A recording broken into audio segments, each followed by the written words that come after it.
Crazy behavior from someone is going to be directed only towards you. Okay, technically no, but it's going to feel like that. Okay, let's say you come across someone with an antisocial personality disorder. You're going to be mistreated by them. But when this is happening, you're going to feel like you're the only one in the world that this is happening to. That's the idea. That's what they want.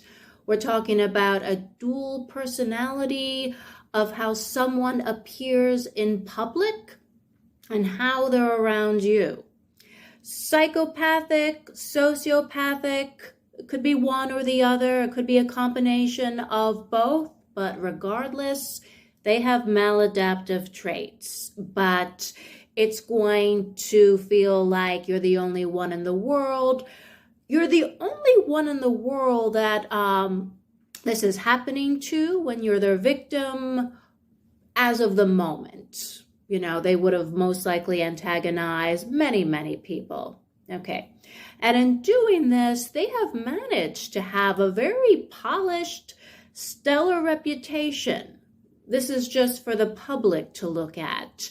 This is going to be different when you're around them alone. Okay, so let's say you have some friends or colleagues that mean well enough and they want to introduce you to this person. Maybe they decide, oh, they're going to be good for your career. Or this could be just a romantic interest, really depending. Okay, so you see this person, you meet this person, and right off the bat, they say something inappropriate. In fact, they might sneak up towards you and say something inappropriate in your ear. So you'll think, what? What did they say? You'll wonder for a second if they were whispering something pornographic. Or they could be so crazy that they shove you and start groping you to wish you you push away, push back very quickly. So after the fact, your friends or colleagues come back and you're shocked. They're, because they're happy. They'll say something like, ooh, what did you think of our friend? Or what did you think of our colleague? Aren't they great? So at this point, you could be just in shock. You could say something like, yeah, sure. Or, how well do you know them? If you're brave, you would say, they just harassed me. Now, if you said this and this happened 10 or 12 years ago, you would be most likely greeted with silence, or they would say, well, how can they harass you? Now, in their defense, they're probably just responding because they're curious and they don't mean to sound accusatory, but that's how it's going to feel to you. This is going to feel like they don't believe me. It feels like they're accusing me of wrongdoing, and then you just might shut down. So if you explain what happened from start to finish, it still might be interpreted, at least back then, as what you are perceiving, your perception and all, instead of this person's overall conduct, everything, how they're, behaving. So now more and more people are coming forward, of course, when you hear all about these famous people who have a dual personality, multiple dual personalities, how they were acting one way and just flipping out with maybe one person or a few people. So, it's more believable now, more plausible, but unfortunately, back then you might be greeted with, skepticism and all. So I have a friend who briefly worked in a psychologist's office. This was a long time ago, okay? This was a famous psychologist. She was known for her effective abilities, something. Okay, so one day she approaches my friend who's sitting in a chair. She has a wet washcloth and she just starts scrubbing my friend's face, claiming that she's wearing too much makeup. Okay, so my friend said, that hurts. This stopped the psychologist, not before shoving her back into the chair. She had washed her face raw. So my friend was frozen. She was thinking, well, do I file a complaint? I don't know. So many happy patients.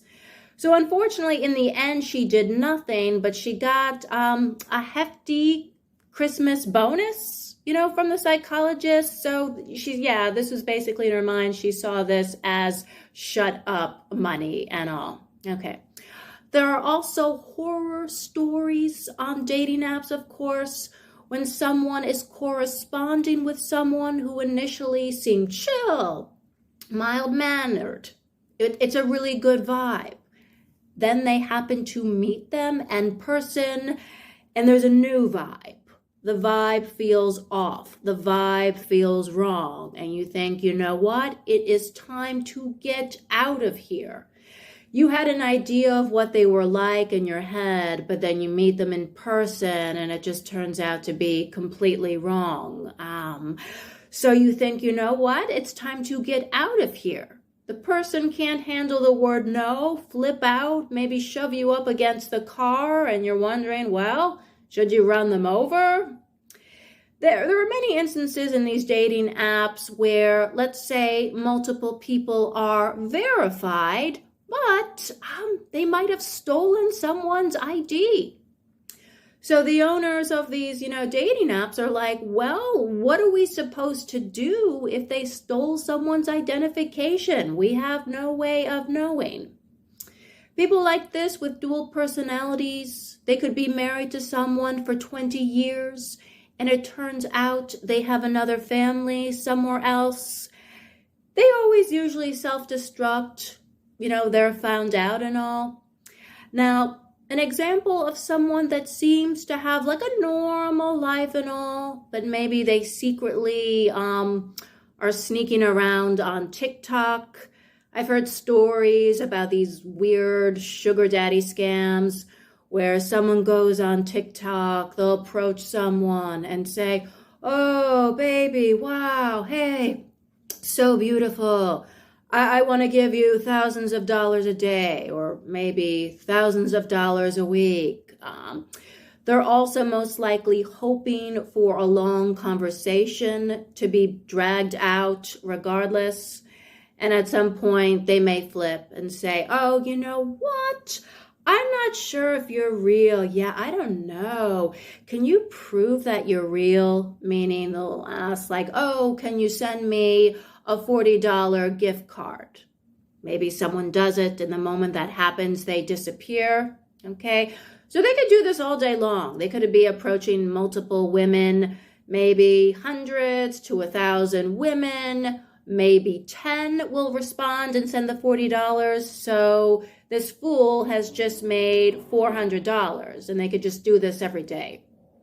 Some of them might not be interested so much in the financial part per se.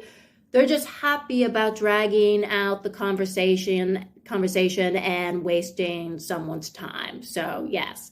Now, there was a case, many years ago, a woman she was married to a diagnosed psychopath. He financially abused her right off the bat by helping himself to her credit cards whenever he felt like it. But what was tricky was that she was introduced to him at a dinner party and all of the friends were vouching for him. Okay? He had convinced them that he was a famous war hero. He had won multiple awards. He was maybe the best man at Frank Sinatra's wedding. Something. So she initially didn't find him attractive. She was like, I don't know. But her friend was kind of snobbish about her initial rejection. It's like, oh, well, you think you're too good for him? Oh, wow. Okay. So she gives him a chance. They start dating. But when she took him to see another set of friends, and he keeps talking about his war hero stories, they rightfully, knew that he's a pathological liar. The timeline by way of the awards was completely off. So he kept using her credit card. He kept abusing her financially. She told him to stop, and he said, oh, it's all good. We are going to be debt-free in a year. Yes, because he planned to kill her. He tried to kill her for the insurance, and there was a long drag-out fight where she's fighting for her life. He eventually gets arrested, but she has to really fight against paying him alimony because it's like, well, he's not working. He had refused to work. He just wanted to make these weird, shady business deals. So she had to fight and change the law so she wouldn't have to pay someone who tried to kill her. So as of this point, now it's a good thing. We're lucky we have the technology, that we have. I mean, we're not going to automatically suspect a dual personality and all. We're just going, with our gut. But it's really good to always have both. So thanks for watching.